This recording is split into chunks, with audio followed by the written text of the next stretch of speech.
विद्यार्थियों, क्लास को शुरू करते हैं। आधुनिक संस्कृत साहित्य का इतिहास आज हम आपको बताने वाले हैं। आपको लघुत्रात्मक जो हमारे प्रश्न हैं उन प्रश्नों में ही आपका सारा मैटर क्लियर हो जाएगा। अब देखिए, इसमें मैं आपको बिल्कुल क्रम से बताऊंगा। जो हमारे सिलेबस में चलते हैं वो सारे ही कवि मैंने इसमें शामिल किए हैं। तो चलिए, सबसे पहला हमारा प्रश्न है, स्क्रीन पर आप देखिए। यहाँ पर एक एक प्रश्न को मैं अच्छे से समझाऊंगा। अच्छे से पूरा वीडियो देखना है और चैनल से आप जरूर जुड़ जाना, चैनल को सब्सक्राइब कर देना।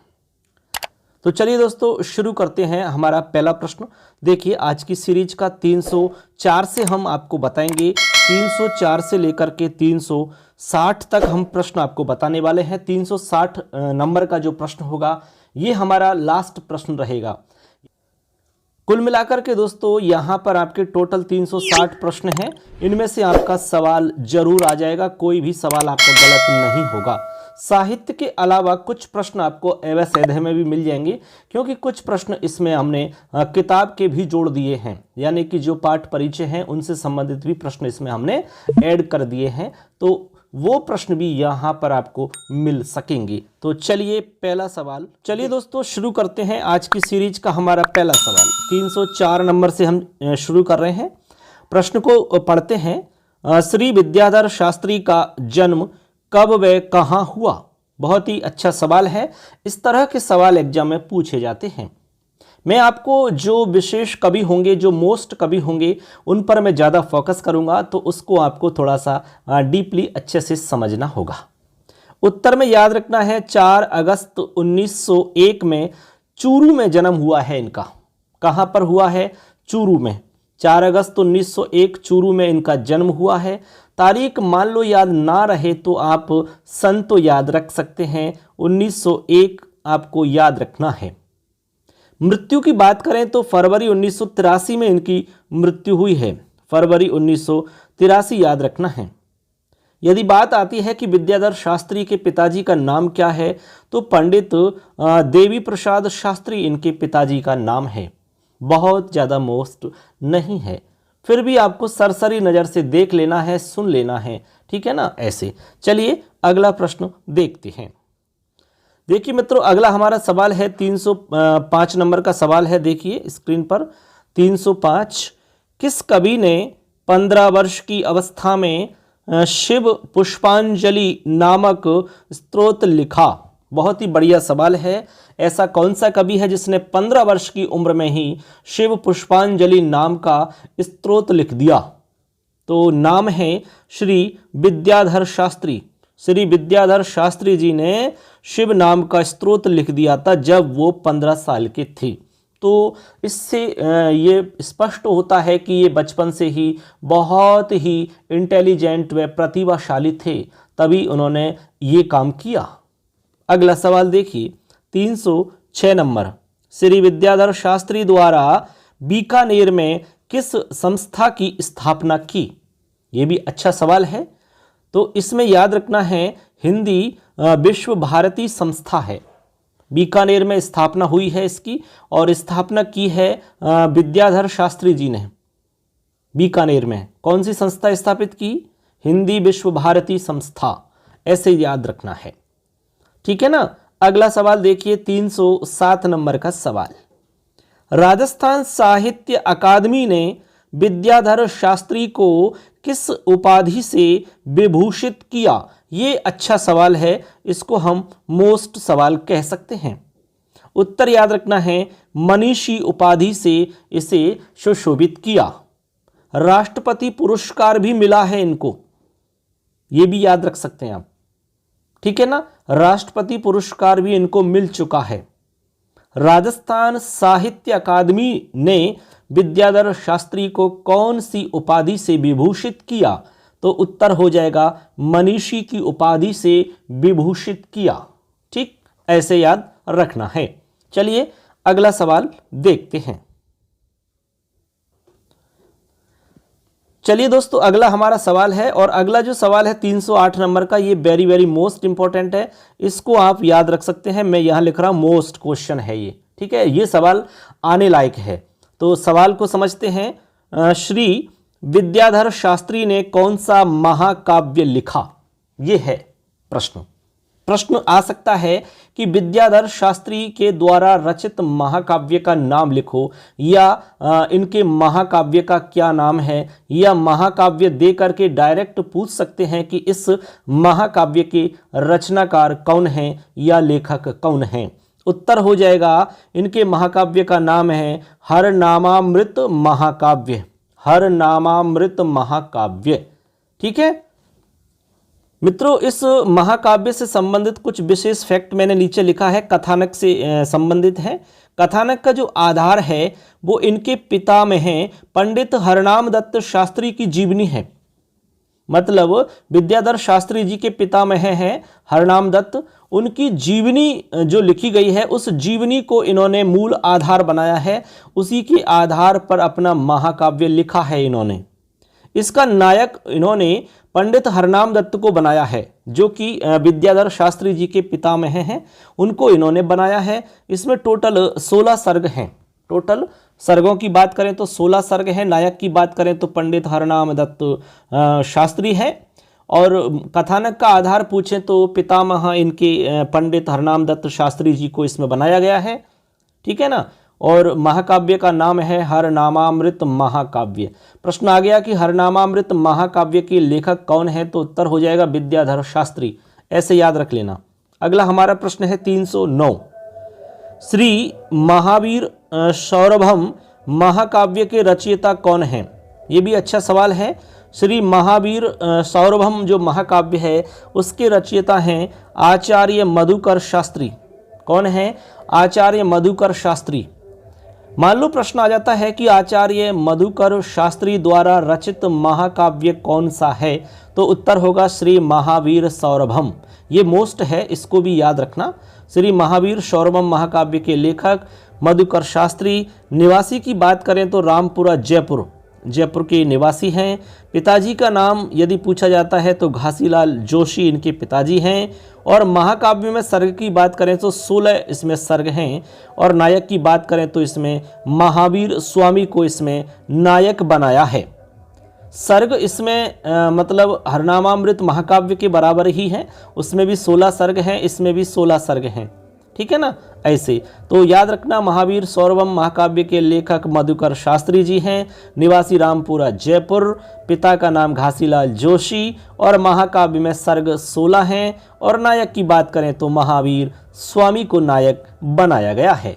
ठीक मित्रों, अब चलते हैं क्वेश्चन नंबर 310। देखिए फ्रेंड्स, हमारा अगला सवाल है 310 नंबर का सवाल है। सवाल को पढ़ते हैं। श्री पद्म शास्त्री पद्मदत्त ओझा, इनको इस नाम से भी हम जानते हैं, इनका जन्म कब हुआ?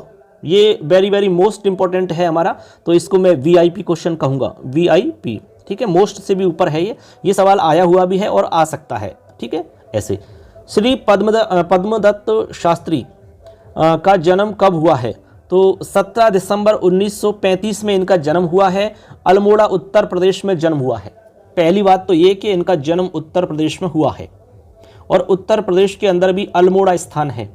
जन्म हुआ है 17 दिसंबर 1935 में। ठीक है, यहाँ तक आपको ध्यान रखना है। अब आगे आपको ध्यान रखना है इनकी उपाधि। इनको कौन कौन सी उपाधियाँ मिली हैं? तो उपाधियों में है साहित्य आचार्य की उपाधि मिली है, काव्य तीर्थ की उपाधि मिली है, आयुर्वेदाचार्य की उपाधि मिली है, और साहित्य रत्न की उपाधि इनको मिली है। तो ये इनकी 4 उपाधियों के नाम आपको ध्यान रखने हैं। अब सबसे इंपॉर्टेंट है महाकाव्य की बात, यानी महाकाव्य कौन सा है इनका?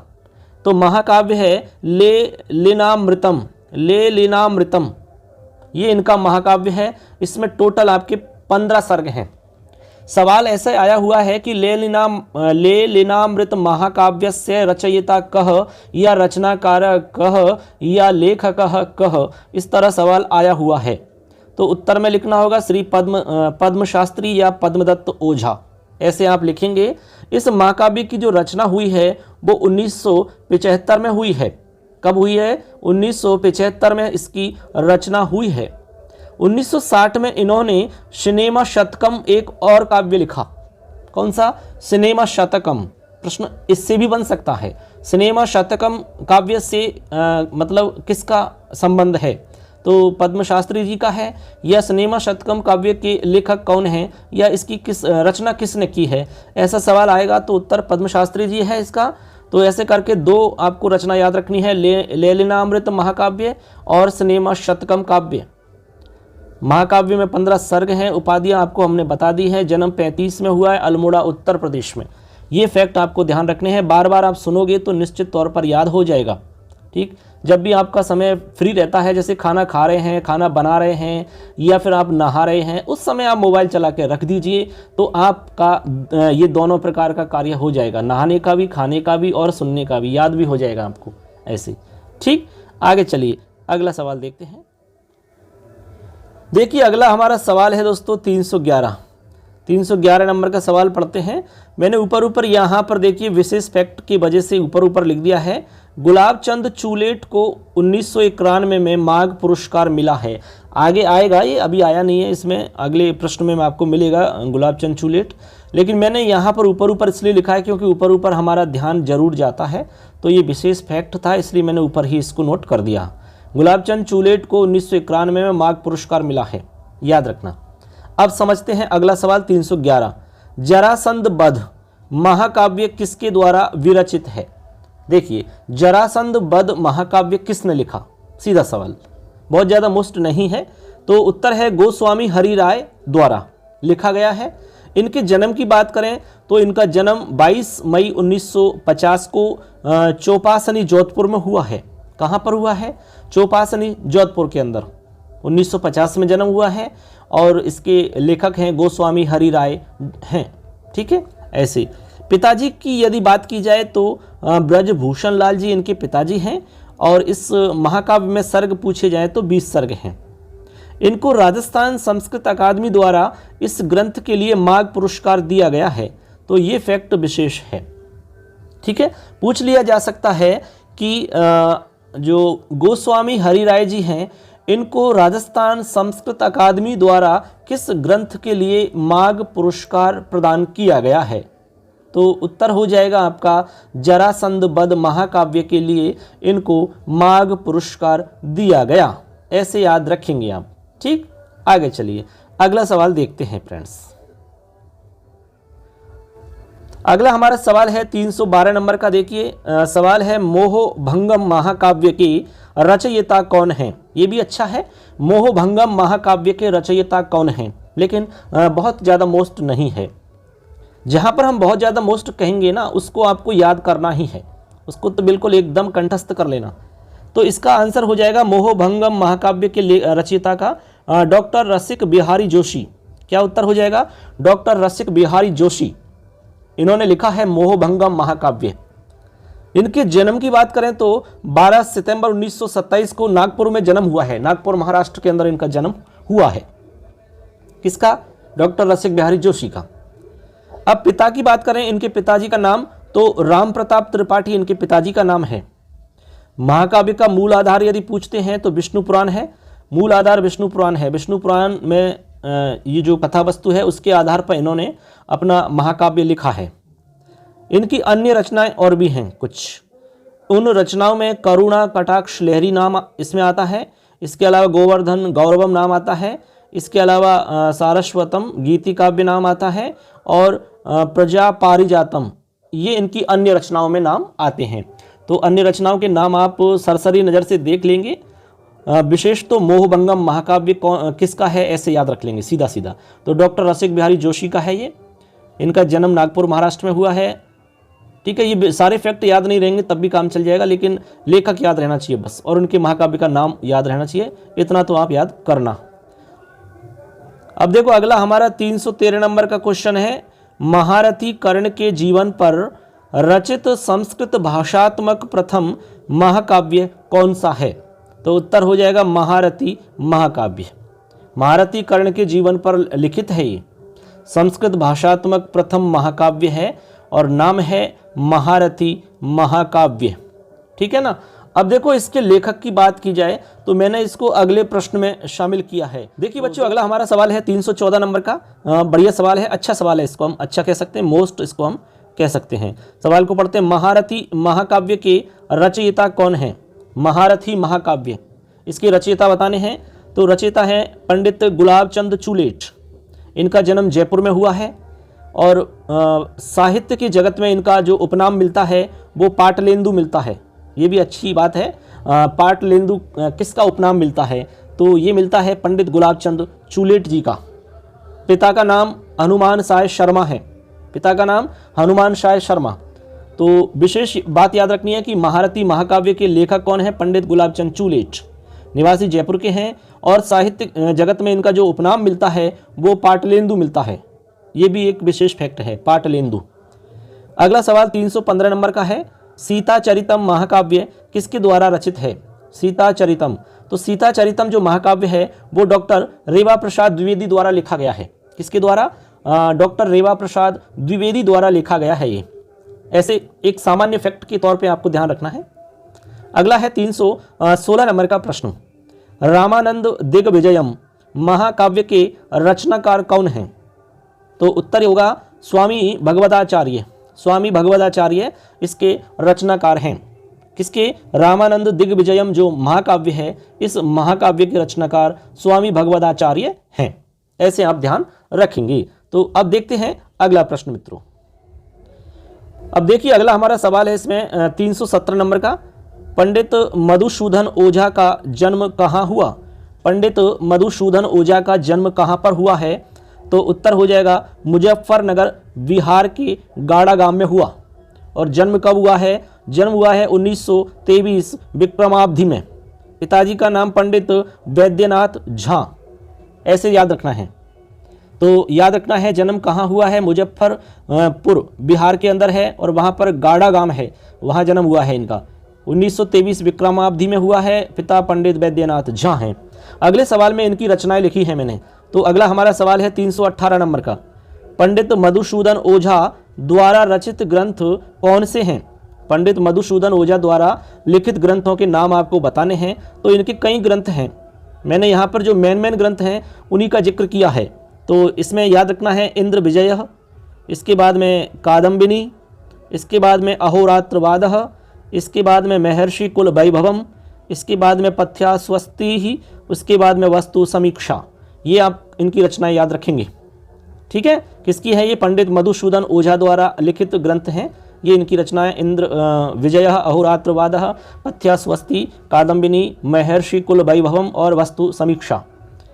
उपाधि की बात की जाए तो समीक्षा चक्रवर्ती व्याख्यान वाचस्पति की उपाधि इनको मिली है। समीक्षा चक्रवर्ती व्याख्यान वाचस्पति की उपाधि इनको मिली हुई है। अब एक विशेष फैक्ट और है जो मैंने नीचे यहाँ नोट कर दिया है। मौज मंदिर जयपुर में है। मौज मंदिर जयपुर में शासकीय धर्म सभा के ये अध्यक्ष भी रहे हैं। ऐसा सवाल पूछा जा सकता है कि मौज मंदिर जयपुर में शासकीय धर्म सभा के अध्यक्ष कौन रहे हैं? तो पंडित मधुसूदन ओझा जी रहे हैं। ऐसे ध्यान रखेंगे आप। तो यहाँ आपकी ग्रंथों की बात हो गई है, ग्रंथों के नाम याद रखने हैं, उपाधि इनकी याद रखनी है, समीक्षा चक्रवर्ती व्याख्यान वाचस्पति, और मौज मंदिर में शासकीय धर्म सभा के अध्यक्ष इनको बनाया गया है। ये बात भी याद रखनी होगी। अगला सवाल देखते हैं। अगला सवाल है हमारा 319 नंबर का सवाल। देखिए, पंडित गिरिधर शर्मा चतुर्वेदी का जन्म कहाँ पर हुआ? पंडित गिरिधर शर्मा चतुर्वेदी का जन्म कहाँ हुआ? तो इनका जन्म हुआ है भैया जयपुर में। विक्रम संवत 1939 में इनका जन्म हुआ है और पिताजी हैं गोकुल चंद्र चतुर्वेदी। पिताजी का नाम क्या है? गोकुल चंद्र चतुर्वेदी इनके पिताजी का नाम याद रखना है आपको। ठीक, तो ये हमारा हो जाता है 319 सवाल। अगला सवाल है हमारा 320 नंबर का। 320 नंबर के सवाल को देखते हैं। गिरिधर शर्मा चतुर्वेदी से संबंधित ही सवाल है। पंडित गिरिधर शर्मा चतुर्वेदी द्वारा विरचित ग्रंथ है, कौन सा है? तो देखिए इनके जो ग्रंथ हैं उनका नाम लिख दिया मैंने। प्रमेय पारिजात, वेद विज्ञान बिंदु, वैदिक विज्ञान और भारतीय संस्कृति। ये इनके ग्रंथों के नाम याद रखने। प्रमेय पारिजात, वेद विज्ञान बिंदु, वैदिक विज्ञान और भारतीय संस्कृति। उपाधि की बात की जाए तो वाग्मिता वाचस्पति, साहित्य वाचस्पति, वाचस्पति, ये इनकी उपाधियां हैं। वाग्मिता वाचस्पति, साहित्य वाचस्पति और वाचस्पति, ये उपाधि ध्यान रखनी है आपको।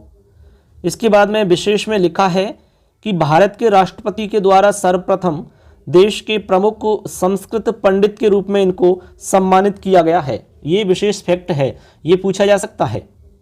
प्रश्न आ सकता है कि भारत के राष्ट्रपति के द्वारा सर्वप्रथम देश के प्रमुख संस्कृत पंडित के रूप में किसे सम्मानित किया गया? तो उत्तर होगा पंडित गिरिधर शर्मा चतुर्वेदी को सम्मानित किया गया। इस तरह आप इसको याद रख सकेंगे। ठीक है, ऐसे। चलिए अगला सवाल देखते हैं दोस्तों। चलिए दोस्तों, अगला हमारा सवाल है 321 नंबर का। बहुत ही मोस्ट सवाल है, इस सवाल को आप जरूर याद रखना। ठीक है ना, इससे रिलेटेड जो भी जानकारी मैं आपको दूंगा उस सबको याद रख लेना। सवाल है हमारा, भट्ट मथुरानाथ शास्त्री का जन्म कब व कहाँ हुआ? तो सबसे पहले याद रखना है कि इनका जो जन्म है वो 23 मार्च 1889 ईस्वी को जयपुर में हुआ। इनकी मृत्यु हो गई 4 जून 1964 को, यानी ये 4 जून 1964 को इनकी मृत्यु हो जाती है। और जन्म की बात करें तो 23 मार्च 1889 में इनका जन्म जयपुर में हुआ। पिताजी की बात की जाए तो पिताजी का नाम है द्वारकानाथ भट्ट और माता जानकी देवी है। इनको कई उपाधियां दी गई हैं। साहित्य के क्षेत्र में इनकी अनेक उपाधियां हैं, जैसे कि मंजूनाथ इनको कहते हैं। कभी कभी ऐसा सवाल आ सकता है कि मंजूनाथ किसकी उपाधि है? तो भट्ट मथुरानाथ शास्त्री जी की उपाधि है। इनका पाठ आपकी किताब में भी चलता है। कभी शिरोमणि भी इनको कहा जाता है, साहित्य वारिधि भी इनको कहते हैं। कभी सार्वभौम के नाम से भी इनको जाना जाता है उपाधि के रूप में। आशु कवि की भी उपाधि इनको दी जाती है। कवि रत्न की उपाधि मिलती है इनको, और कवि सम्राट की भी उपाधि इनको दी जाती है। तो ऐसे करके कई उपाधियां हैं संस्कृत साहित्य के जगत में इनको। तो उपाधियों के नाम ध्यान रखने हैं। जन्म कब हुआ याद रखना है। पिताजी का नाम द्वारका नाथ भट्ट याद रखना है। माताजी जानकी देवी याद रखने हैं। इनके सुपुत्र हैं जिनका नाम है कलानाथ शास्त्री जी। बहुत बड़े विद्वान हैं संस्कृत के, तो उनको भी मैं आपको आगे बताऊंगा। कुछ प्रश्नों के बाद में उनका भी जिक्र होगा। तो उन्होंने भी बहुत सारे ग्रंथ लिखे हैं, नाटक इत्यादि की रचना उन्होंने की है। उस पे आपके टीवी पे इनके कार्यक्रम आए हुए हैं बहुत सारे। इसके अलावा रेडियो प्रोग्राम्स में भी उनके मतलब संस्कृत के नाटक आते थे। हमारे कॉलेज में भी कई बार वो आए हैं और हमें बहुत उन्होंने संस्कृत के बारे में जानकारी दी है। तो हमें भी मिलने का उनसे अवसर हुआ है कई बार ऐसे। तो यहाँ पर आपको ध्यान रखने ये सारे फैक्ट। अब इनकी रचनाएं कौन कौन सी हैं, कौन कौन सी इनकी किताबें हैं, उनकी हम बात करेंगे मित्रों। चलिए देखते हैं अगले सवाल में इनकी रचना का हमारा सवाल है। इसमें भट्ट मथुरानाथ शास्त्री की जितनी भी रचनाएं हैं उनको मैंने यहाँ पर लिखा है। इसमें से जो विशेष है मैं उनको अभी बताऊंगा, वो आपको याद रखनी है। भट्ट मथुरानाथ शास्त्री द्वारा विरचित ग्रंथों का उल्लेख करें तो यहाँ पर सबसे इंपॉर्टेंट है आदर्श रमणी। ये इनकी जो रचना है सबसे ज़्यादा इंपॉर्टेंट है आदर्श रमणी। सवाल आ सकता है कि आदर्श रमणी के लेखक या रचयिता कौन हैं? तो भट्ट मथुरानाथ शास्त्री जी हैं। इसके अलावा जो मोस्ट में है वो वैभव है, यानी वैभव के नाम से इनकी जो प्रसिद्ध 4 रचना हैं। एक तो है जयपुर वैभव, साहित्य वैभव और गोविंद वैभव और भारत वैभव।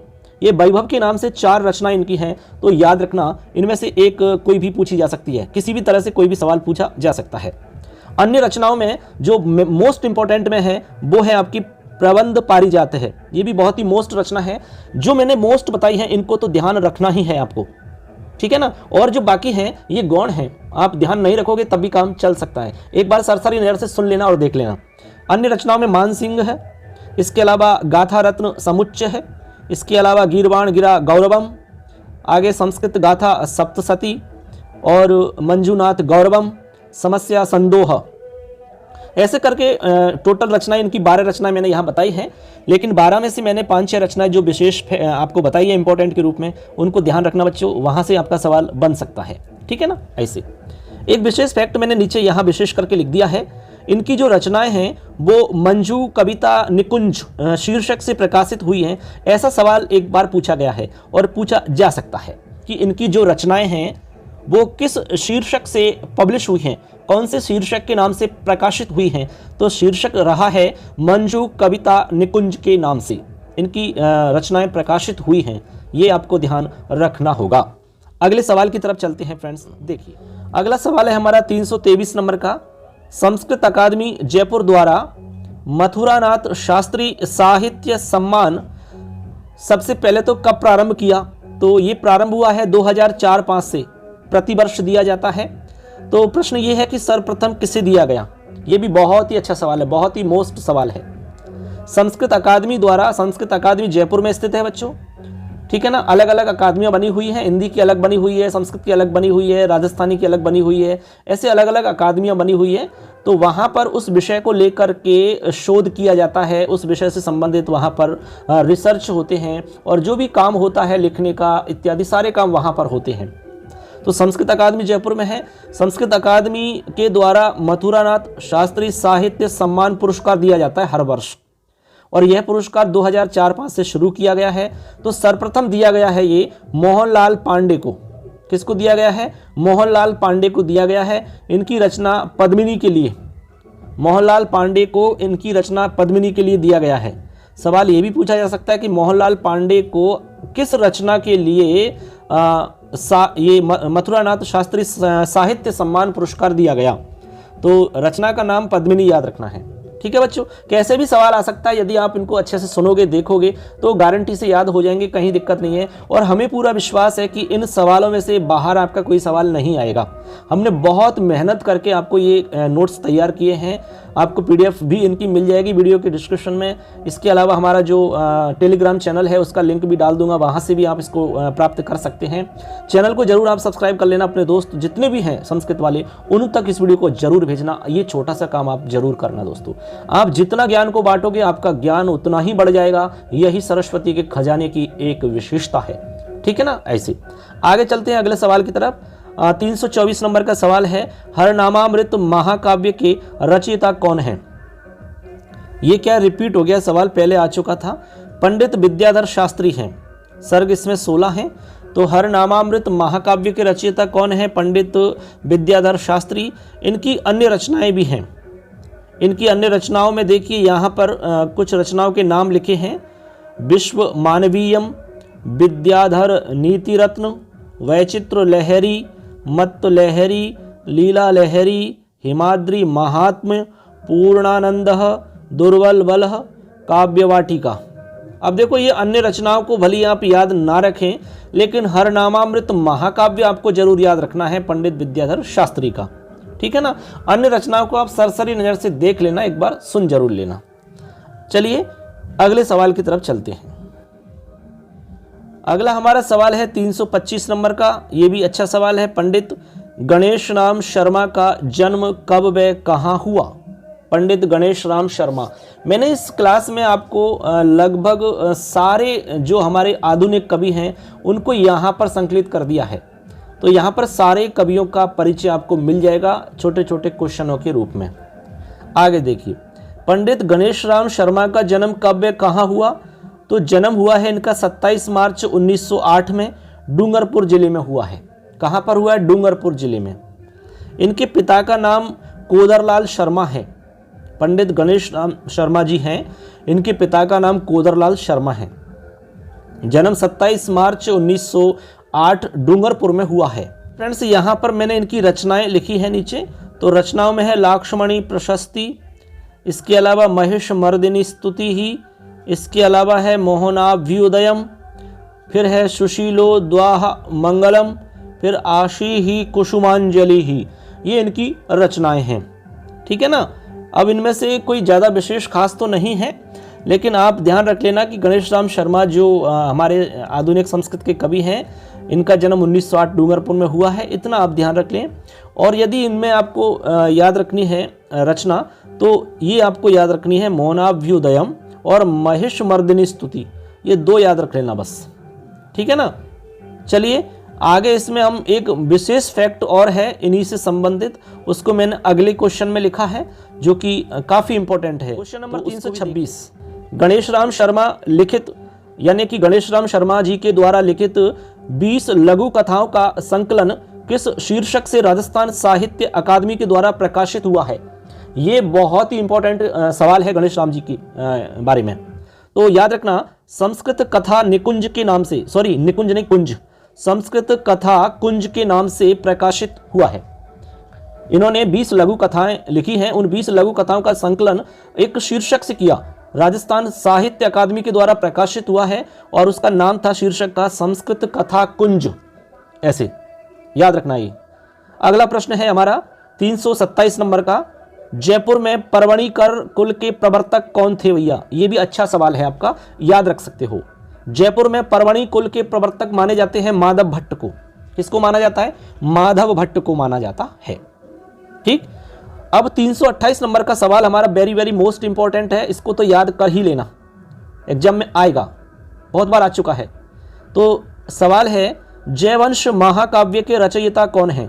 जयवंश महाकाव्य के रचयिता, तो जयवंश महाकाव्य के रचयिता हैं, जैसे याद रखना जय श्री सीताराम, तो जयवंश के रचयिता हो जाएंगे श्री सीताराम भट्ट परवणीकर। श्री सीताराम भट्ट परवणीकर, जय श्री सीताराम भट्ट परवणीकर, ऐसे याद रख सकते हो बच्चों आप। तो जयवंश महाकाव्य के रचयिता कौन है? सीताराम भट्ट परवणीकर, ऐसे। चलिए अगले सवाल की तरफ चलते हैं। अगला सवाल हमारा 329 नंबर का, राजवैद्य श्री कृष्णराम भट्ट का जन्म कब हुआ? तो इनका उत्तर हो जाएगा सन 1905 जयपुर में हुआ। इनके पिता का नाम कुंदन राम है, बहुत विशेष नहीं है, मतलब केवल सरसरी नज़र से सुनना है और देखना है। राजवैद्य श्री कृष्णराम भट्ट का जन्म हुआ है जयपुर में 1905 में, इनके पिता कुंदन राम। अगला सवाल 330, श्री कृष्णराम भट्ट की कौन कौन सी रचनाएं हैं? इनसे संबंधित जो रचनाएं हैं वो कौन कौन सी हैं? तो याद रखना, इनकी रचना है विद्वद्वैध तरंगिणी। विद्वद्वैध तरंगिणी इनकी प्रथम रचना मानी जाती है। अन्य रचनाओं में यहाँ पर है त्रिमशति, सिद्ध भैषज मणिमाला और पांडालु राजशतकम, कच्छ वंश महाकाव्य। वेरी वेरी मोस्ट इंपॉर्टेंट है कच्छ वंश महाकाव्य, इसको याद रखना आप, कच्छ वंश महाकाव्य, ये एक आने वाला फैक्ट है। तो कच्छ वंश महाकाव्य किसकी रचना है? श्री कृष्णराम भट्ट की रचना है। किसकी है? श्री कृष्णराम भट्ट की रचना है। और भी है लेकिन ये ज़्यादा फैक्ट मोस्ट है या ये आने लायक है। ठीक है बच्चों, ऐसे। अगला हमारा सवाल है 331 नंबर का, देखिए 331 नंबर का सवाल हम देखते हैं। ये हमारा 331 नंबर का सवाल रहा, देखो क्या है, देखते हैं। सवाल है, रामचंद्र स्तव रचना के रचनाकार कौन हैं? रामचंद्र स्तव रचना के रचनाकार कौन हैं? ये सवाल है। उत्तर है श्री हरि नारायण शास्त्री। जन्म हुआ है 1940 जयपुर में। और उपाधि की बात करें तो आशु कवि की उपाधि मिली है इनको, आगम रत्न की उपाधि मिली है, आमनाय धुरंधर की उपाधि मिली है। बहुत ही अच्छे फैक्ट है ये। रामचंद्र स्तव रचना के रचनाकार हरि नारायण शास्त्री हैं। ठीक है ना, रामचंद्र स्तव, इसमें तो आ रहा है राम और इधर इनका नाम आ रहा है हरि नारायण शास्त्री। तो राम हरि याद रख लेना आप, राम इधर से ले लिया और इधर से हरि नारायण में से हरि ले लिया तो बन गया राम हरि, याद रख हो जाएगा। उपाधि है आशु कवि, आगम रत्न, आमनाय धुरंधर। अब अगला सवाल है हमारा 332 नंबर का। ये वेरी वेरी मोस्ट है, इसको तो याद करना ही है, ये तो ये मानो कि आ सकता है। मानवंश महाकाव्य के लेखक कौन हैं? मानवंश महाकाव्य के लेखक हैं दोस्तों सूर्य नारायण शास्त्री। कौन हैं? सूर्य नारायण शास्त्री। इसके अंदर 17 सर्ग हैं। कितने? 17 सर्ग हैं। सूर्य नारायण शास्त्री लेखक याद रखना है, सर्ग 17 है इसमें। और इनका जन्म महेंद्रगढ़ हरियाणा में हुआ है 1940 में। महेंद्रगढ़ हरियाणा में 1940 में इनका जन्म हुआ है। जयपुर से प्रकाशित मासिक पत्रिका संस्कृत रत्नाकर से आप आजीवन जुड़े रहे हैं। जयपुर से जो संस्कृत रत्नाकर पत्रिका प्रकाशित होती है उसके ये आजीवन मतलब सदस्य रहे हैं, उससे आजीवन जुड़े रहे हैं। ये एक विशेष फैक्ट है। तो मानवंश महाकाव्य के लेखक याद रखना है सूर्य नारायण शास्त्री। सूर्य नारायण शास्त्री का जन्म महेंद्रगढ़ हरियाणा 1940 में हुआ है और इस महाकाव्य में टोटल 17 सर्ग हैं। इतना ध्यान रख लेना है बस, इससे काम हमारा चल जाएगा। ठीक है बच्चों, चलिए अगले सवाल की तरफ चलते हैं। अगला सवाल है 333 नंबर का। कुमुदिनी चंद्र, कुमुदिनी चंद्र उपन्यास के लेखक कौन हैं? उत्तर है मेधाव्रताचार्य। मेधाव्रताचार्य कुमुदिनी चंद्र उपन्यास के लेखक हैं मेधाव्रताचार्य। ठीक है, बहुत मोस्ट नहीं कह रहा मैं, लेकिन फिर भी सरसरी नज़र से सारे ही क्वेश्चन आपको देखने होंगे। जहां पर विशेष फैक्ट की बात कर रहा हूं, वेरी वेरी मोस्ट मैं आपको बोल रहा हूं, उसको आपको ज्यादा याद रखना है। अगला सवाल 334 नंबर का, संस्कृत उपन्यास चंद्र महीपति के लेखक कौन है? ये मोस्ट सवाल है, चंद्र महीपति। तो पंडित श्रीनिवास आचार्य याद रखना है आपको। चंद्र महीपति के लेखक हैं पंडित श्रीनिवास आचार्य। इनका जन्म राजगढ़ चूरू में हुआ है और इनके जो पिताजी हैं ना वो नौरंग राय शास्त्री जी हैं, नौरंग राय शास्त्री जी। तो संस्कृत उपन्यास है चंद्र महीपति, इसके लेखक पंडित निवास आचार्य महोदय जी हैं। जन्म इनका राजगढ़ चूरू में हुआ है। इनके पिताजी का नाम नौरंग राय शास्त्री है। इतना याद रखना है बस, ठीक है। इसके बाद में अगला सवाल 335 नंबर, ये और भी मोस्ट है। द्वासुपर्णा प्रसिद्ध संस्कृत उपन्यास के लेखक कौन हैं? उत्तर है डॉक्टर रामजी उपाध्याय। ये अच्छा फैक्ट है, यानी कि मोस्ट क्वेश्चन है हमारा ये। द्वासुपर्णा प्रसिद्ध संस्कृत का उपन्यास किसने लिखा है? डॉक्टर रामजी उपाध्याय ने। कथानक का मूल आधार कृष्ण सुदामा कथा है, यानी कृष्ण सुदामा की जो कथा है उसी को आधार बना करके यह उपन्यास लिखा गया है, ठीक है। काफ़ी फेमस उपन्यास है, डॉक्टर रामजी उपाध्याय द्वारा लिखा गया है। चलिए अगला सवाल देखते हैं। अगला सवाल 336 नंबर पे, यात्रा विलासम गद्य रचना के रचयिता कौन हैं? ये भी अच्छा है, मोस्ट में आएगा ये, इसको भी हम मोस्ट रखेंगे। यात्रा विलासम किसकी रचना है? पंडित नवल किशोर शास्त्री कांकर। पंडित नवल किशोर कांकर शास्त्री, इनकी ये रचना है, ठीक है ना। तो यात्रा विलासम के रचयिता कौन है सवाल आया, तो उत्तर हो जाएगा पंडित नवल किशोर कांकर शास्त्री। हमने शास्त्री कांकर लिखा है, कोई फर्क नहीं पड़ रहा है। अब इनकी कुछ उपाधियां भी हैं, तो उपाधियों को भी मैंने नीचे लिख दिया है। गद्य सम्राट की उपाधि मिलती है इनको, महामहिमोपाध्याय की उपाधि है, विद्या वाचस्पति की उपाधि दी गई है, कवि चक्रवर्ती की उपाधि दी गई है। तो ये उपाधि ध्यान रखनी है आपको। किसकी उपाधि है? नवल किशोर कांकर जी की उपाधि है। गद्य सम्राट कहते हैं, महामहिमोपाध्याय कहते हैं, विद्या वाचस्पति कहा जाता है, कवि चक्रवर्ती कहा जाता है। इनके जन्म की बात करें तो 1967 में जयपुर में जन्म हुआ है इनका। कहाँ पर? जयपुर में। ऐसे तो ये याद रखना, यात्रा विलास किसकी है भैया? पंडित नवल किशोर कांकर शास्त्री जी की रचना है। अगला सवाल है 337 नंबर का, पंडित गिरिधर शर्मा, ठीक है, नवरत्न का जन्म कब व कहाँ हुआ? देखिए बहुत ही बढ़िया सवाल है। पंडित गिरिधर शर्मा, जिनको नवरत्न के नाम से भी जानते हैं, इनका जन्म कब और कहाँ पर हुआ है? इस राजस्थान के अंदर हुआ है 1938 में। राजस्थान में झालरापाटन नगर है। कहाँ पर है? झालावाड़ के अंदर।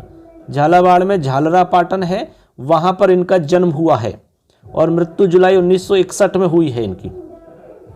दो फैक्ट हो गए हमारे, जन्म से संबंधित, स्थान से संबंधित, ठीक है, मृत्यु। इसके बाद में आगे सुनिए आप, आगे जो मोस्ट फैक्ट हैं उनको ध्यान रखना है।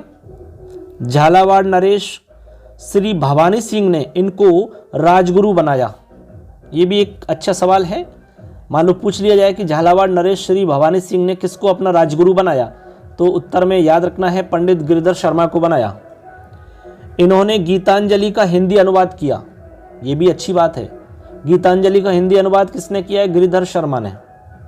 इसके अलावा ब्रिज भाषा के अंदर जो नंददास द्वारा रचित भ्रमर गीत है, उस भ्रमर गीत को इन्होंने प्रेम पयोधी नाम से संस्कृत में अनुवाद किया है। ये भी आया हुआ सवाल है और आ सकता है।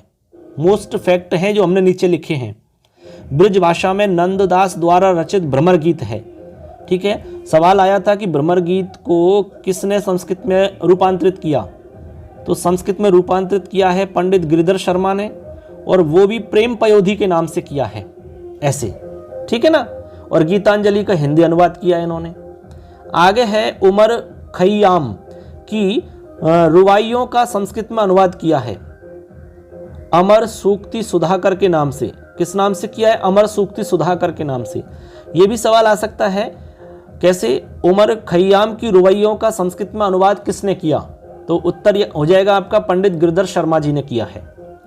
अब इनकी रचनाओं की बात कर लेते हैं भैया। इनकी रचनाएं हैं श्री कृष्ण स्तव, श्री बालकृष्ण स्तव, श्री गंगा स्तव और जापान विजय अभेद रस है, काक रत्नम, स्मृति वेदना, ये इनकी रचनाएं हैं। ठीक है ना। तो इससे पहले जो फैक्ट बताएं वो आपको ज़्यादा याद करने हैं, उनमें से एक दो सवाल बन सकते हैं। ठीक है ना। बहुत मोस्ट नहीं कह सकते, लेकिन मोस्ट की श्रेणी में आएगा ये। चलिए अगले सवाल की तरफ चलते हैं। अगला सवाल है 338 नंबर का। आशु कवि पंडित नित्यानंद शास्त्री का जन्म कब व कहाँ हुआ? आशु कवि पंडित नित्यानंद शास्त्री का जन्म हुआ संवत 1946 में जोधपुर में। कहाँ पर हुआ है? संवत 1946 जोधपुर में हुआ। इनके पिताजी की बात करें तो पंडित माधव कविंद्र हैं। इनकी मृत्यु 1961 में हो जाती है। कब? 1961 में। उपाधि की बात करें तो आशु कवि तो स्टार्टिंग में दे ही रखा है। आशु कवि लाहौर की विद्वत परिषद के द्वारा इनको ये उपाधि दी गई है, आशु कवि की। इसके बाद में अन्य उपाधियों में कवि भूषण, कवि रत्न और विद्या वाचस्पति, ये इनकी क्या है? उपाधियां हैं। तो उपाधि याद रखनी है, आशु कवि, कवि भूषण, कवि रत्न, विद्या वाचस्पति, ऐसे। अब इनकी रचनाओं को देख लेते हैं फ्रेंड्स। रचनाओं में है मारुति स्तव, हनुमत दूत, रामचरिताब्धिरत्नम, ये मोस्ट है, इसको याद रख लेना। रामचरिताब्धिरत्नम, इसको याद रखना। इसके बाद में आर्य मुक्तावली, आर्य नक्षत्रमाला, पुष्पचरितम, आत्माराम पंचरंग, ये इनकी उपाधियां, रचनाएं हैं। तो रचनाओं में रामचरिताब्धिरत्नम जो है इसको याद रखना मोस्ट है, और उपाधियां याद रख लेना। इनका जन्म जोधपुर में 1946 संवत में हुआ है, ऐसे याद रखना है बस। ठीक है ना। इसमें से कोई भी सवाल आपका बन सकता है। आगे चलिए अगले सवाल की तरफ चलते हैं। अब देखिए फ्रेंड, अगला सवाल है 339, बहुत ही मोस्ट सवाल है। डॉक्टर श्रीधर भास्कर वर्णेकर द्वारा रचित ग्रंथ कौन से हैं? ये आ सकता है सवाल। ठीक है, बहुत ही मोस्ट सवाल है, तो इसको मैं रखूंगा वीआईपी क्वेश्चन में। वेरी मोस्ट इंपॉर्टेंट क्वेश्चन है, वेरी मोस्ट इंपॉर्टेंट में आएगा ये, वीआईपी क्वेश्चन है ये ऐसे। तो इसको तो याद रखना ही है आपको। डॉक्टर श्रीधर भास्कर वर्णेकर के द्वारा लिखित ग्रंथों में सबसे पहले आता है शिवराज्योदयम, ये याद रखना है आपको। महाकाव्य है, 68 सर्ग हैं इसमें। शिवराज्योदयम महाकाव्य के लेखक कौन हैं? तो उत्तर है डॉक्टर श्रीधर भास्कर वर्णेकर। इसके बाद में अगला है विवेकानंद विजयम, ये नाटक है, ये भी मोस्ट है। ये दोनों बहुत ही मोस्ट हैं, शिवराज्योदयम महाकाव्य और विवेकानंद विजयम नाटक, इन दोनों को तो याद रखना। जन्म की बात करें तो 31 जुलाई 1918 नागपुर में इनका जन्म हुआ है। माता का नाम अन्नपूर्णा है, पिताजी का नाम श्री भास्कर राव वर्णेकर है। ठीक है, इनकी जो अन्य रचनाएं हैं वो 3 रचनाएं हैं। देखिए, स्वातंत्र्य वीर शतकम, भारत रत्न शतकम, वात्सल्य रसायनम, ये इनकी 3 रचनाएं हैं। इन 3 रचनाओं में ऊपर की 2 रचना थोड़ी सी ठीक ठाक है, याद रखने के लायक है, याद रख सकते हो। ठीक है ना, लेकिन देखना सभी को है, एक बार सुनना सबको है, देखना सबको है। और जहां मैं विशेष फैक्ट बता रहा हूं, मोस्ट बता रहा हूं, वो आपको ज़्यादा अच्छे से याद रखना है। आप एक बार देखोगे नहीं, सुनोगे नहीं, तो आपको कैसे पता लगेगा कि ये बहुत ज़्यादा मोस्ट है? उसी में से सवाल आ जाएगा, पेपर में आप मिला सकते हैं। ठीक है, अब देखो पुरस्कार की बात करते हैं। इनको कौन कौन से पुरस्कार कब मिले हैं? साहित्य अकादमी से पुरस्कार इनको 1974 में मिला। कालिदास पुरस्कार इनको 1983 में मिला है। राष्ट्रपति पुरस्कार इनको 1989 में मिल चुका है। ये 3 पुरस्कार है विशेष इनके। साहित्य अकादमी पुरस्कार 1974 में मिला, कालिदास पुरस्कार इनको 1983 में मिला, राष्ट्रपति पुरस्कार इनको 1989 में मिला, ऐसे। तो ये वेरी वेरी मोस्ट इंपॉर्टेंट हमारा क्वेश्चन है, इसको जरूर से याद रखना है बच्चों।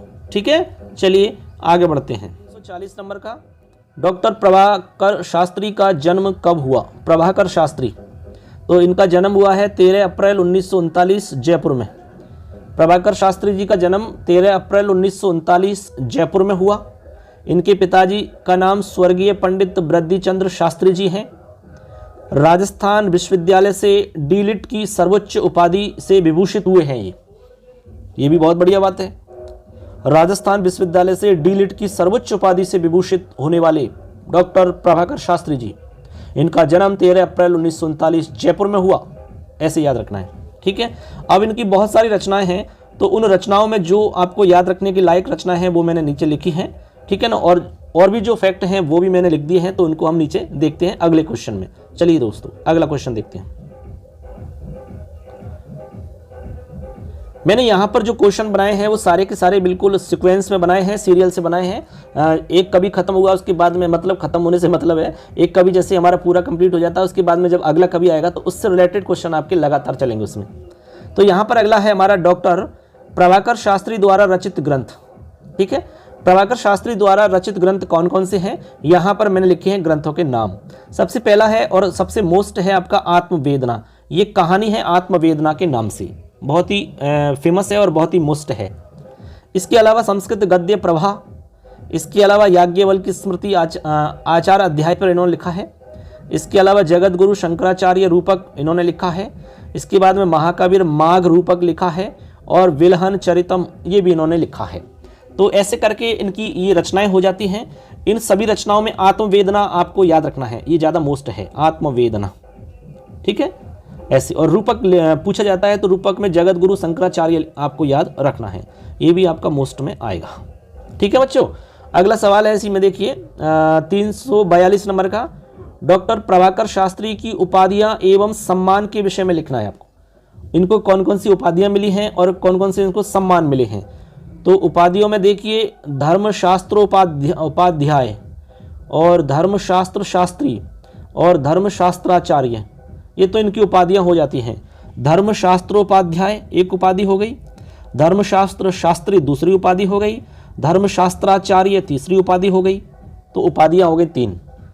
इसके बाद में इसमें सम्मान से संबंधित लिख रहे हैं कि आप राजस्थान संस्कृत अकादमी के मानद निदेशक भी रहे हैं, तो ये भी एक प्रकार का सम्मान है। इसके बाद में बीकानेर से प्रकाशित पत्रिका विशंभरा के आप प्रधान संपादक रहे हैं, ये हमारा एक मोस्ट फैक्ट है। तो ऐसे आप याद रख सकेंगे, ठीक है। अगला सवाल देखते हैं। अब देखो अगला सवाल है हमारा 343 नंबर पे, डॉक्टर ब्रह्मानंद शर्मा द्वारा लिखित प्रमुख ग्रंथ कौन से हैं। डॉक्टर ब्रह्मानंद शर्मा ने कौन कौन से ग्रंथ लिखे हैं, तो उत्तर में याद रखना है वस्तुअलंकार दर्शनम, इसके बाद में अभिनव रस मीमांसा, रसालोचनम और तत्वशतकम। ये इनके ग्रंथ हैं ब्रह्मानंद शर्मा द्वारा लिखित, ठीक है। इनको आप थोड़ा सा याद रख लेना, ये अच्छे फैक्ट हैं, ठीक है। मोस्ट की श्रेणी में रखेंगे इनको। वस्तु अलंकार दर्शनम, अभिनव रस मीमांसा, रसालोचनम, तत्वशतकम, ऐसे, ठीक है ना।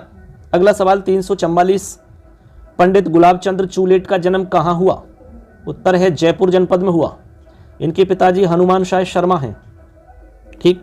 आगे चलो, अगला सवाल महारथी महाकाव्य के रचयिता कौन है।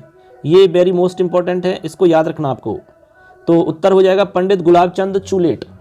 पंडित गुलाबचंद चूलेट का महाकाव्य है महारथी। इसमें महारथी कर्ण का जीवन चरित्र वर्णित किया गया है। इसको राजस्थान संस्कृत अकादमी द्वारा 1991 में माघ पुरस्कार मिल चुका है। माघ पुरस्कार मिल चुका है 1991 में। कब? 1991 में माघ पुरस्कार मिल चुका है राजस्थान संस्कृत अकादमी से महारथी महाकाव्य के लिए। बहुत ही अच्छा महाकाव्य है, इसीलिए पुरस्कार मिला है, ठीक है ना। चलिए अब देखिए अगला जो सवाल है 346 नंबर का, ये वेरी वेरी मोस्ट इंपॉर्टेंट है। मैं इसमें वीआईपी लिख रहा हूँ, वीआईपी, इसको याद रखना है। पूरे क्वेश्चन को जो भी बताऊंगा सब याद रखना। देवर्षि कलानाथ शास्त्री का जन्म कब व कहाँ हुआ। मैंने आपको भट्ट मथुरानाथ शास्त्री जी का जब क्वेश्चन बताया था उस समय बताया कि इनके एक पुत्र हैं जिनका नाम देवर्षि कलानाथ शास्त्री जी है, तो उन्हीं की बात इसमें चल रही है। इनका जन्म 1936 में जयपुर में हुआ है। पिताजी का नाम भट्ट मथुरानाथ शास्त्री हैं। अब देखो इनसे संबंधित फैक्ट, 2012 में इनको राज्य सरकार, राजस्थान सरकार की बात कर रहे हैं हम, राज्य सरकार द्वारा संस्कृत साधना शिखर सम्मान दिया गया। संस्कृत साधना शिखर सम्मान 1912 में मिला है इनको राजस्थान सरकार के द्वारा। इनकी सबसे ज़्यादा फेमस जो रचना है वो है जीवनस्य पृष्ठद्वयम। सबसे ज़्यादा फेमस रचनाएं तो बहुत सारी हैं इनकी, लेकिन ये सबसे ज़्यादा फेमस है और ये एक उपन्यास है, ऐसा भी पूछा जा सकता है। उपन्यास जीवनस्य पृष्ठद्वयम भारतीय पत्रिका में धारावाहिक के रूप में भी प्रकाशित हो चुका है। ये जीवनस्य पृष्ठद्वयम नाटक उपन्यास। अन्य रचनाओं में देखिए गीर्वाण गिरा गौरवम, रत्नावली, महाविनिष्क्रमणम, संस्कृत नाट्यवल्लरी, प्रबंध पारिजातः और कथावल्ली। प्रबंध पारिजातः भी मोस्ट है और सबसे ज़्यादा मोस्ट जीवनस्य पृष्ठद्वयम, ये याद रखना है। जन्म 1936 जयपुर में हुआ है। पिताजी भट्ट मथुरानाथ शास्त्री हैं। इनको 2012 में संस्कृत साधना शिखर सम्मान पुरस्कार मिल चुका है। जीवनस्य पृष्ठद्वयम उपन्यास है। इसके लेखक देवर्षि कलानाथ शास्त्री जी हैं। इतना याद रखोगे तो सवाल गलत नहीं होगा। आप बार बार सुनिए और देखिए। आपके जितने भी संस्कृत के विद्यार्थी, आपके जो दोस्त हैं दोस्तों, इसको बार बार देखना है, सुनना है। जब भी आपका खाली समय रहता है उस समय आप मोबाइल चला के सुनिए इसको, ठीक है ना। और आपके जितने भी संस्कृत के साथी हैं उन तक इस वीडियो को जरूर पहुंचाओ और वीडियो को लाइक कर दो। कमेंट में सवाल पूछ सकते हैं आप कोई भी, ठीक है ना। आपका कोई भी सवाल रहता है तो आप पूछिए, कोई दिक्कत नहीं है हमें। आपको सारा मैटर में उपलब्ध करवाऊंगा, चैनल से जुड़ जाना। हमारा सवाल है, देखिए 347 नंबर का है। ये भी मोस्ट है, ठीक है। मोस्ट में लिख रहा हूँ, यहाँ पर मोस्ट है, याद रखना है। डॉक्टर पुष्कर शर्मा का जन्म कब व कहाँ हुआ? पुष्कर शर्मा का जन्म 21 अप्रैल 1927 में तारानगर चूरू में हुआ। एक फैक्ट तो ये हो जाता है। डॉक्टर पुष्कर दत्त शर्मा का जन्म 21 अप्रैल 1927 तारानगर चूरू में हुआ। इनके जो पिताजी हैं उनका नाम है पंडित जय नारायण शास्त्री। इनकी माता का नाम है श्रीमती गोपी देवी। क्या नाम है? श्रीमती गोपी देवी। आगे हम रचनाओं की बात करते हैं तो इनकी रचनाओं में संस्कृत काव्य मंजरी याद रखना है, संस्कृत पीयूषम याद रखना है, और प्रतिवेशनी, ये बहुत ही मोस्ट है, कहानी है। ये प्रतिवेशनी कहानी है, इसको आपको याद रखना है। मान लो आ गया कि प्रतिवेशनी जो कहानी है संस्कृत में लिखी गई वो किसने लिखी है, उसके लेखक कौन है? डॉक्टर पुष्कर दत्त शर्मा है। डॉक्टर पुष्कर दत्त शर्मा संस्कृत के क्षेत्र में एकमात्र मनोविश्लेषण करता है। ये फैक्ट बहुत ही मोस्ट है, बहुत ही मोस्ट। संस्कृत के क्षेत्र में एकमात्र मनोविश्लेषण करता है, मनोविश्लेषण इन्होंने किया है, एकमात्र व्यक्ति है ऐसे, इसलिए इस फैक्ट को याद रखना, ठीक है ना, ऐसे, क्योंकि ये मॉडल पेपर में भी आया हुआ सवाल है। चलिए आगे देखते हैं। एक क्वेश्चन आगे है हमारा, देखो इसमें 348, प्राणाहुति एकांकी नाट्य रचना के रचयिता कौन है? उत्तर है डॉक्टर शिव सागर त्रिपाठी। प्राणाहुति जो एकांकी नाटक लिखा गया है वो किसने लिखा है? डॉक्टर शिव सागर त्रिपाठी ने लिखा है। इनका जन्म उत्तर प्रदेश में हुआ है लेकिन इनका कार्यक्षेत्र राजस्थान रहा है, ऐसे याद रखना है, ठीक है ना। तो याद रखना है प्राणाहुति एकांकी नाटक के लेखक कौन हैं, तो उत्तर हो जाएगा आपका डॉक्टर शिव सागर त्रिपाठी। अगला क्वेश्चन 349, दारा शिकोह के पिता का नाम क्या है भैया? दारा शिकोह के पिता का नाम है राजा शाहजहां। एकदम आसान सा है, राजा शाहजहां दारा शिकोह के पिता हैं। अगला सवाल 350, प्रबंध मंजरी गद्य रचना के रचनाकार कौन है? बहुत ही मोस्ट सवाल है, ऋषिकेश भट्टाचार्य हैं। आपकी किताब के अंदर भी चलता है ये फैक्ट। प्रबंध मंजरी गद्य रचना के लेखक ऋषिकेश भट्टाचार्य हैं, याद रखना, आप अच्छे से याद रखना इस चीज को। अब चलते हैं अगले क्वेश्चन की तरफ। अगला हमारा क्वेश्चन है 351 नंबर पे, बहुत ही मोस्ट है। मीरा पुरस्कारेन यानी मीरा पुरस्कार से कौन साहित्यकार पुरस्कृत है? तो उत्तर हो जाएगा डॉक्टर हरिराम आचार्य जी। मीरा पुरस्कार मिला है डॉक्टर हरिराम आचार्य जी को। किसको मिला है? डॉक्टर हरिराम आचार्य जी को। आगे चलिए, आगे मैंने जो विशेष कुछ फैक्ट हैं जो पूछे जा सकते हैं, ठीक है ना, तो वो मैंने एक साथ लिख दिए हैं यहाँ पर 10-12 के आसपास, उनको हम एक साथ देखेंगे यहाँ पर अगले क्वेश्चन। अब देखिए दोस्तों, अगला हमारा सवाल 352 नंबर का है। इसमें हमने बहुत सारे फैक्टों को एक साथ यहाँ पर लिखा है। इसमें हम बहुत मोस्ट नहीं कह सकते, लेकिन यदि मोस्ट जो है उस पर मैं थोड़ा सा फोकस ज़्यादा कर दूंगा। क्वेश्चन है, अधोलिखित रचनाओं या ग्रंथों के लेखक आपको बताने हैं। इधर हमने ग्रंथ लिखे हैं, इधर लेखक या रचनाकार लिखे हैं। सबसे पहला है इसमें दयानंद महाकाव्य। दयानंद महाकाव्य ये हमारा मोस्ट है, इसको याद रख लेना। दयानंद महाकाव्य लिखा है कविरत्न अखिलानंद ने। किसने लिखा है? कविरत्न अखिलानंद ने। दयानंद दिग्विजय लिखा है मेधा व्रताचार्य ने, ये फैक्ट आ चुका है अपना। इसके बाद में कुमुदनी चंद्र लिखा है मेधा व्रताचार्य ने, ये भी आ चुका है। इसके बाद में रुक्मिणी हरण महाकाव्य लिखा है काशीनाथ शर्मा ने। इसके बाद में अगला है श्री बोधिसत्व चरित महाकाव्य, डॉक्टर सत्यव्रत शास्त्री द्वारा लिखा गया है। हरणामामृत तो ये है विद्याधर शास्त्री जी का, ये तो कई बार आ चुका है, मोस्ट है। इसके बाद में महावीर सौरभम, ये आचार्य मधुकर शास्त्री का, ये भी मोस्ट है। यात्रा विलासम, ये भी मोस्ट है, नवल किशोर कांकर जी का। इसके अलावा पितुर उपदेश, ये पंडित गिरिधर शर्मा चतुर्वेदी का है, ये मोस्ट फैक्ट है आपका ये वाला। इसके बाद में मोहभंग महाकाव्य आपका रसिक बिहारी जोशी का है, ये भी मोस्ट है। और राष्ट्रवेदा ये आपका नवल किशोर कांकर जी का है, तो ये भी हमारा अच्छा फैक्ट है, इसको भी याद रखना आप राष्ट्रवेद वाले को। तो ऐसे करके इसमें से हमने जो 5-6 मोस्ट बताए हैं उन पे ज़्यादा फोकस रखना है, उनको आपको याद करना है, ठीक है ना। ऐसे करके हमारा ये क्वेश्चन कंप्लीट हो जाता है। अब देखते हैं दोस्तों अगला क्वेश्चन 353 नंबर है। श्री पद्म शास्त्री को लीलामृत महाकाव्य के आधार पर कौन सा पुरस्कार प्राप्त हुआ?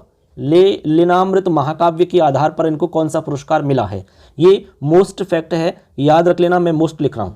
तो इनको पुरस्कार मिला सोवियत भूमि लेनिन पुरस्कार, लेनिन सोवियत भूमि लेनिन पुरस्कार इनको मिला है, ठीक है ना, ऐसे याद रखना। अगला फैक्ट 354 नंबर का है। आधुनिक संस्कृत उपन्यासों में अय्यारी तिलिस्मी कथानक पर आधारित उपन्यास कौन सा है? ये भी एक बहुत ही अच्छा फैक्ट है। तो उत्तर हो जाएगा कुमुदिनी चंद्र। क्या हो जाएगा? कुमुदिनी चंद्र। ठीक। अगला सवाल है मिर्जा गालिब की गजलों का संस्कृत में काव्य अनुवाद किसने किया? उत्तर है कलानाथ शास्त्री जी ने, जो कि मथुरानाथ शास्त्री जी के पुत्र हैं। तो इन्होंने मिर्जा गालिब की जो गजल हैं उनको संस्कृत में अनुवाद कर दिया, ठीक है ना, ऐसे। अगला सवाल है हमारा 356 नंबर पे। नेहरू चरितम महाकाव्य के रचयिता कौन है? तो उत्तर हो जाएगा आचार्य ब्रह्मानंद शुक्ल। नेहरू चरितम महाकाव्य किसने लिखा है? आचार्य ब्रह्मानंद शुक्ल के द्वारा लिखा गया है, ठीक है ना, ऐसे आपको याद रखना है। अब देखिए फ्रेंड्स, यहाँ पर हमारे कुछ फैक्ट और हैं, लगभग आपके 4 क्वेश्चन और बचे हुए हैं, कंप्लीट हमारा साहित्य का मैटर हो जाएगा। तो अब देखिए हमारा अगला क्वेश्चन 357 नंबर का। रामचरितावधि रत्नम महाकाव्य के रचयिता कौन है? वैसे ये क्वेश्चन आ चुका है, पंडित नित्यानंद शास्त्री हैं। ये फैक्ट हमारा मोस्ट है, इसको आप अच्छे से याद रखना। रामचरितावधि रत्नम, पंडित नित्यानंद शास्त्री इसके रचयिता हैं। अगला सवाल है उमा नामक कथा के लेखक कौन है, रचनाकार? तो उत्तर है पंडित वृद्धिचंद्र शास्त्री। ये भी मोस्ट है, इसको भी याद रखना। उमा नामक जो कथा लिखी गई है वो किसने लिखी है? पंडित वृद्धिचंद्र शास्त्री ने। अगला हमारा सवाल सेकंड लास्ट क्वेश्चन है हमारा, कश्चित कवि कथा के रचनाकार कौन हैं? तो उत्तर हो जाएगा पंडित गिरिधर शर्मा चतुर्वेदी। ये भी बहुत ही मोस्ट है, तो इसको भी हम मोस्ट लिख रहे हैं, ये भी मोस्ट क्वेश्चन है हमारा। कश्चित कवि, इसके रचनाकार पंडित गिरिधर शर्मा शास्त्री है, ठीक है ना, ऐसे। अब देखिए हमारे इस सेशन का लास्ट सवाल है 360 नंबर का, ये रहा 360, और इसी के साथ में संस्कृत साहित्य हमारा कंप्लीट हो जाएगा। इन 360 में से आपका सवाल आ जाएगा।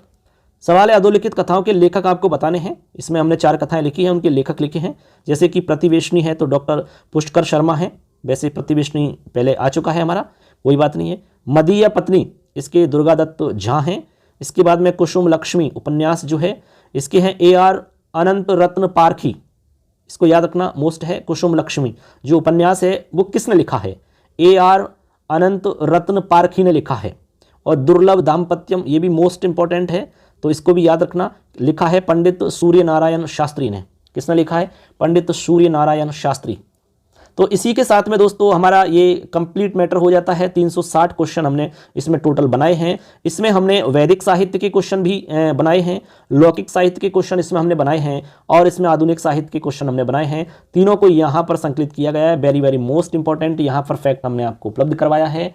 मैंने काफ़ी मेहनत करके आपको ये क्वेश्चन बनाए हैं। मुझे पूरा विश्वास है कि आपके पेपर में इनमें से ज़रूर मिल जाएंगे, इसलिए इनको अच्छे से सुनना है, देखना है, और एक सबसे बड़ा काम आपको करना है, चैनल को सब्सक्राइब और वीडियो को लाइक, ठीक है ना, और अपने जितने भी दोस्त हैं उन तक इस वीडियो को आप जरूर पहुंचाएं, उन तक शेयर करिए, क्योंकि ज्ञान है, इसको जितना बांटोगे उतना ही इसमें वृद्धि होती है, और जितना इकट्ठा करके रखोगे उतनी ही इसमें कमी होती चली जाएगी। इसलिए आपको ज्ञान को बढ़ाना है तो आज से ही ज्ञान को बांटना शुरू कर दीजिए। अरे शेयर ही तो करना है, आप इसको शेयर कर दो, हो सकता है कि आपके एक शेयर करने से किसी का भला हो जाए। आगे देखिए यहाँ पर यूट्यूब चैनल हमारा लखनमाली लिख दिया है, हेल्पलाइन नंबर है इसमें 9785105968 पे आप कांटेक्ट कर सकते हैं व्हाट्सएप के द्वारा। यहाँ पर आपकी पूरी हेल्प की जाती है, ठीक है। इसके अलावा हमारा मोबाइल एप्लीकेशन है मिशन संस्कृत ज्ञान, इस पर भी आपको क्लासेज मिल जाती है। इसमें थोड़ी सी दिक्कत हो गई थी बीच में, लेकिन अब इसमें लगातार काम हमारा चलेगा।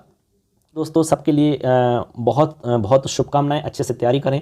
लास्ट में कहना चाहेंगे कि खिलते रहो गुलाब की तरह, हर गम से रहो आज़ाद, दुखों का करना पड़े ना तुम्हें सामना, यही है हमारी शुभकामना। All the best. मैं आप सबका दोस्त लखनलाल माली।